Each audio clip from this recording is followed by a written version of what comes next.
Capítulo 6. El poder de la curiosidad. En un mundo veloz en el que el tiempo se ha vuelto más impaciente, quien carece de inquietudes corre el riesgo de volverse viejo en un año. Cambian en tiempo récord los vehículos de comunicación, pero también el lenguaje, los valores y hasta los paradigmas. Definitivamente el tiempo ya no es lo que era. Quien tiene curiosidad no le tiene miedo al futuro porque se abre de modo natural al cambio, a las ideas, a la innovación. Tener curiosidad es mantener siempre vivo el deseo de aprendizaje, pero es también el único modo de mantenerse conectado al mundo y de no ser superado por el entorno. Nunca sabemos lo suficiente. Cuando Pep Guardiola decidió ser entrenador, estaba avalado por una larga carrera profesional y por certezas cartesianas sobre sus gustos futbolísticos. Pero antes de sentarse en un banquillo, jugó en Italia para mirar, desde la cultura opuesta, el juego de las largas posesiones del balón en el que se había educado durante toda su carrera en el FC Barcelona. La experiencia no le aportó gran cosa a su discurso central, pero aprendió detalles menores que un entrenador no puede despreciar. Más tarde aceptó y honró una oferta para jugar en los Dorados de Culiacán, México, por el interés profesional de ser entrenado por Juan Manuel Lillo, con quien compartía ideas y del que podía extraer enseñanzas útiles. Fue a Culiacán durante un año más por el deseo de aprender. Fue a Culiacán durante un año más por el deseo de aprender que por el placer de jugar. Luego viajó a Argentina para cambiar impresiones con César Luis Menotti y Marcelo Bielsa sobre aspectos centrales, el juego mismo, y periféricos, por ejemplo, el mejor modo de relacionarse con los medios de comunicación de su nueva profesión. Finalmente se hizo cargo del Barcelona B, que militaba en tercera división, auténtico laboratorio donde puso a prueba sus ideas y le tomó el pulso a su nueva tarea. Solo una temporada más tarde, Guardiola ya estaba al frente del Barça, donde logró una serie de éxitos difíciles de igualar, pero en lugar de refugiarse en la seguridad de aquellos caminos que le llevaron al triunfo, en cada temporada Pep exploró nuevas posibilidades, cambiando la posición de Messi, apostando por un número nunca visto de centrocampistas, jugando con 4 o 3 defensas. En esa búsqueda demostró su calidad de liderazgo, dando algunas lecciones que conviene resaltar. Las transformaciones hay que hacerlas cuando las cosas funcionan. Es en el éxito, ya que el ambiente se hace más distendido, donde la capacidad de asimilación de los jugadores es más permeable, o, si preferimos mirarlo desde el otro lado, hay que evitar que la electrificación ambiental que acompaña todo fracaso vicie el legítimo deseo de cambio. Si funciona, arréglelo. Es una frase clásica del management atribuida al gurú, también clásico, Peter Drucker. Las variaciones no deben tocar la esencia. Como esas canciones antiguas que por obra y gracia del talento, un arreglo musical convierte en modernas y descubre un nuevo atractivo, en el mundo empresarial la innovación solo debe encontrar dos límites. El estilo deberá ser siempre reconocible y la cultura corporativa no se debe poner nunca en peligro. Cuando un equipo se sitúa ante nuevos desafíos, se mantiene alerta. La rutina constituye un enemigo que corroe día a día, y de un modo casi imprescindible, el sentido del riesgo que debe impulsar toda aventura. El quinoa pone al grupo frente a un nuevo reto. Los cambios que realiza un equipo suponen obstáculos para el espionaje que la competencia está obligada a realizar en su intento por desentrañar el mecanismo de su juego. Cada vez que el rival cree haber descubierto el truco, un cambio le obliga a un nuevo esfuerzo de adaptación. Pep Guardiola es distinto porque es un innovador, alguien que cambió el fútbol desafiando las tendencias, pero la creación nace de asociaciones insólitas de ideas, y para eso es necesaria una enorme cantidad de información. Empujar los límites. Quizás el premio más importante que haya recibido Guardiola es el reconocimiento por haber empujado el fútbol más allá de la obsesión táctica y física que lo estaba estancando. Hoy la técnica colectiva, que había sido desplazada hacia lo contracultural, empieza a marcar tendencia. Se imita al que gana, es cierto, pero también a quien hace las cosas bien, al que genera una cierta fascinación, a quien tiene el coraje de revolucionar lo conocido. En los últimos campeonatos también la selección española consiguió grandes triunfos con locos bajitos, que manejan el partido con una astucia táctica que requiere un gran refinamiento técnico. Pero el logro va más allá. Selecciones como la italiana, con su pasión táctica a cuestas, o la alemana, poniéndole siempre el acento a un fútbol de gran protagonismo físico, empezaron a girar lentamente como un transatlántico, hacia una nueva y más atractiva manera de hacer las cosas. Si para algo sirve la curiosidad, es para mover las fronteras, a veces, como en este caso, no solo las propias. El conocimiento, cambio de velocidad.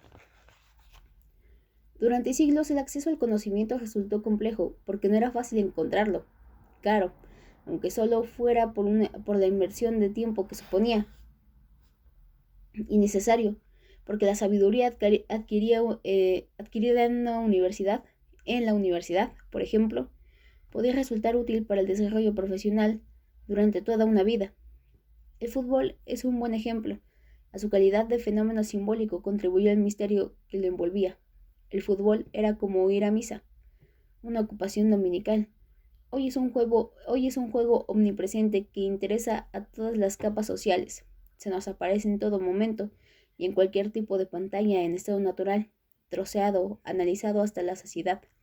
La industria del espectáculo nos descubrió demasiadas cosas del juego, incluso algunas distanciadas de nuestra identidad. Un chico de cualquier latitud se puede sentir interesado por un Manchester United de Chelsea, un River Plate, Boca Juniors o de Barça Madrid, por ejemplo, y saberlo prácticamente todo de cada uno de esos equipos. La televisión pasó a ser el nuevo lenguaje que nos relaciona con el fútbol de un modo familiar y con los jugadores de un modo casi íntimo. De una cámara fija y un relato neutro que animaba partidos que veíamos una vez por semana. Hemos pasado a partidos diarios desmenuzados por 20 cámaras y analizados como si el mundo se terminara en cada jugada. Desde un punto de vista técnico, la transformación es igual de grande. No hace tanto tiempo que un partido era una foto fija. Cada jugador sabía una cosa, pero la sabía tan bien que, gracias a ella, vivía del fútbol toda la vida. Un lateral, por ejemplo, debía marcar a un extremo y de su eficacia dependía su nota final.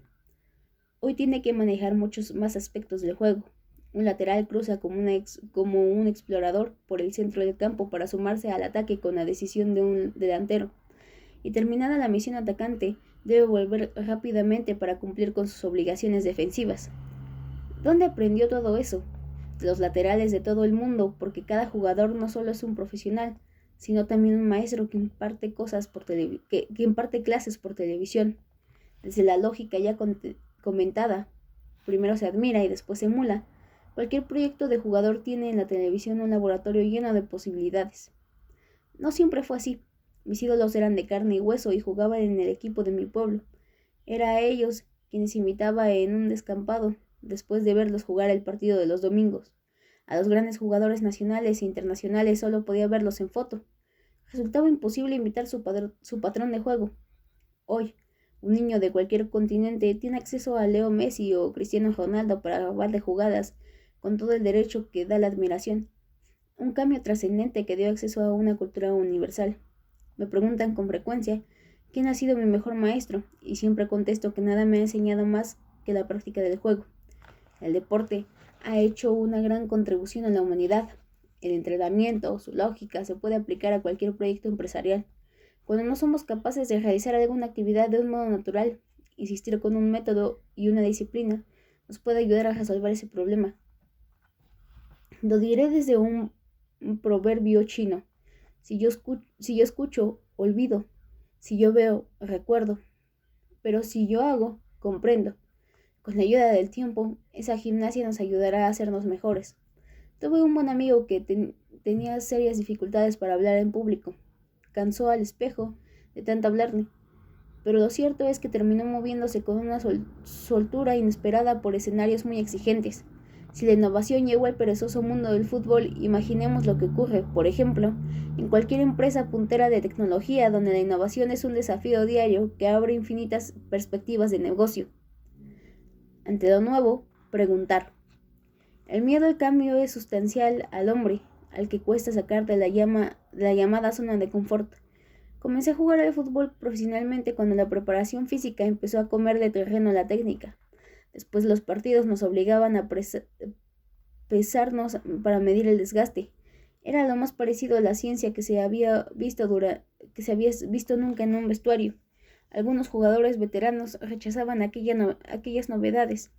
Uno de los más célebres del equipo solía bajarse de la báscula diciendo: "Hoy jugué un fenómeno, adelgacé casi 3 kilos", o forzando aún más la burla: "Hoy anduve flojo, engordé 300 gramos". Era un modo de decir que la verdad estaba en otra parte, pero sobre todo era pavor a algo nuevo que se estaba aproximando. La báscula era solo una señal. Hoy el futbolista se aprovecha de botas que tiene el peso de una pluma, de cámaras hiperbólicas que facilitan la recuperación, de especialistas que le ayudan a potenciar distintos rasgos de su juego. Para cualquier ciudadano, hoy el conocimiento es un producto de primera necesidad, y gracias a la tecnología lo tiene al alcance de un clic. Un privilegio inmenso que pide una condición: que se tenga un mínimo de curiosidad. La inteligencia de estos días consiste, más que en tener todas las respuestas, en saber hacer las preguntas adecuadas. En lo profesional, la curiosidad es imprescindible si uno quiere encontrar soluciones singulares. El arte y el juego no se miden. Hay aventuras humanas en las que la tecnología debe encontrar un límite. No es lo mismo cazar un león ahora que hace 100 años. Pero si dotamos al cazador de satélites, ordenadores y armas sofisticadas, al final se terminarán matando al león sin conocerlo en persona, incluso desde el salón de nuestra casa. Al fin y al cabo, es lo que hacen los drones, aviones sin tripular, que se manejan desde bases militares en territorio estadounidense y atacan a enemigos en Afganistán. Una vez terminada la jornada, el militar al cargo de la misión recoge a su hijo del colegio y se van a merendar juntos, ajenos, supongo, al drama que sembraron en la otra punta del mundo. El fútbol es todo lo contrario a la tecnología, aunque cada día más gente pida que los árbitros sean sustituidos por máquinas de hacer justicia. Yo pienso que su condición de juego salvaje rechaza casi por principio toda pretensión de modernidad. Pero esa teoría, que está a punto de ser vencida, solo la defiendo en relación con el propio juego. Fuera del campo, el imperio de la tecnología sirve para que el balón sea más redondo, las camisetas más livianas, las botas más aerodinámicas. También para visualizar y descomponer los partidos, estudiar con detalle los aciertos, errores de nuestro equipo y del adversario. Los grandes clubes tienen activado un equipo de varias personas cuya misión consiste en desvelar todos los secretos del rival. Cada jugador debe saber al detalle lo que se va a encontrar en su área de actuación. Esos datos que repasan en carpetas impecables y esas imágenes que ven una y otra vez en los días previos al partido sirven para tener más certeza sobre las intenciones del adversario y, al tiempo, para ir entrando en el clima emocional que nos va a poner el encuentro. La información nunca sobra y sirve tanto para la cabeza como para el corazón. Estar conectado al entorno. Cuando el líder propone un cambio, es muy importante que, previamente, vuelque sobre el equipo una información en base a la cual poder apoyarse, porque en las aventuras colectivas todos deben ser parte del proceso de aprendizaje. En el proceso preparatorio para el Mundial de Italia 1990, Argentina dispuso un partido amistoso en Guatemala. El partido se jugó a las 12 de la mañana y todos los jugadores parecían tener la cabeza en otra parte. Jugamos fatal. Mediada la segunda parte, Carlos Vilardo decidió el ingreso del vasco Olarticoechea entrabos vasco, porque están todos dormidos, y lo cargó de instrucciones. Cuando tengamos la pelota, apoya por el sector izquierdo, pero antes decile a Giusti que se meta hacia adentro. Cuando la perdamos, acércate a Batista y a Giusti para defender juntos. Decile a Valdano que ya no es necesario que baje tanto. El pobre Vasco iba almacenando todas las instrucciones, pero entendió que le faltaba un dato. Pero, ¿por qué entró Carlos? La respuesta de Bilardo fue impecable. Con todo lo que te dije, ¿aún no sacaste esa conclusión? Vos estás igual de dormido que los que están jugando. Sentate en el banquillo otra vez. La información es tan importante como ponerla en el contexto justo y saberla transmitir. Mirar profundo, mirar lejos. Sin embargo, la curiosidad no solo tiene que ver con la información técnica. Un líder debe saber mirar hacia los recursos humanos con los que cuenta y entender que no son hormigas obreras. Cada persona es una enemiga que se debe descifrar, porque solo conociéndolas a fondo sabremos para qué sirven, qué les estimula y de qué modo podemos procurar la lealtad de cada uno de ellos hacia el proyecto, hacia el equipo y también hacia nuestro liderazgo. La ciencia ya demostró que el diálogo entre científicos de campos diversos puede llevar a hallazgos inesperados.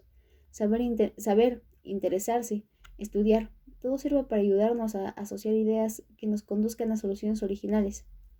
Esa verdad le sirve, incluso, a un juego tan primitivo como el del fútbol. Y esa inquietud es tan importante para el entrenador como para los jugadores.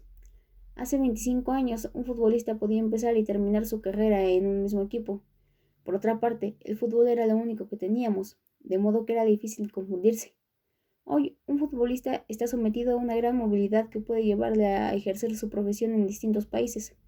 Además, su enorme popularidad le convierte en referente social y en modelo publicitario, situación que le obliga a prepararse no solo para afrontar los desafíos que el fútbol propone dentro del campo, sino también para asumir un papel fuera del terreno del juego. El que le asigna la sociedad como referente de todas las cosas, desde la forma de cortarse el pelo hasta el modo de comportarse, empujados a ser maestros. Sin una información que sea capaz de atender estos retos, será muy difícil que el jugador explore todas las posibilidades que su condición de nuevo héroe le ofrece. Por otra parte, la enorme fama de los futbolistas los convierte en centro de la curiosidad de millones de niños. Sócrates solía decir que debería figurar en la constitución de un país la obligatoriedad de que un jugador que llegue al profesionalismo tenga una preparación académica a la altura de los retos actuales. Su propuesta, como su misma personalidad, era un poco exagerada, pero tenía una base sólida. ¿A quién atiende con más atención un niño de hoy en día? ¿A un político? ¿A un intelectual? ¿A un artista? Es posible que no sea un buen dato social, pero muy probablemente la respuesta sea a un futbolista. Lo que ocurre es que, como apuntaba Sócrates, la sociedad le pide a estos chicos cosas para las que no están preparados. Ser famoso en estos días llena la vida de estos jóvenes héroes de paradojas. He visto casos de algunos a los que el mercado obligó a escribir una biografía cuando aún no tenía ni 20 años. La paradoja consistió en que ese chico escribió un libro cuando aún no había leído ninguno. ¿Exageraba Sócrates o exageraba el mercado? Ideas claves. Ideas clave. El tiempo pasa tan rápido que el conocimiento envejece en apenas un parpadeo. Solo la curiosidad nos permite perderle el miedo a este estado de cambio permanente. Las ideas, la innovación en general, no nacen de un repollo, sino que surgen de una profunda formación que se logra cuando la curiosidad nos lleva a la búsqueda del conocimiento. Hasta un ámbito en apariencia tan físico como el del fútbol está abierto a continuas revoluciones impulsadas por gente inteligente como Pep Guardiola, porque eso que consideramos una expresión física no son más que ideas en acción. En áreas como la de la tecnología, basta con estar distraídos un mes para ser superados por las novedades. El conocimiento ya no es un patrimonio exclusivo de los sabios, sino de gente normal que sabe hacerle pregunta justa a Google. Y el inquieto nunca encontrará fin para su aventura, porque los nuevos conocimientos no hacen más que disparar nuevas preguntas. Decía Hipócrates que el que solo sabe de medicina, ni de medicina sabe. Gran frase para estos tiempos, porque solo asociando conocimientos de campo diversos podremos acceder a ese gran tesoro llamado innovación.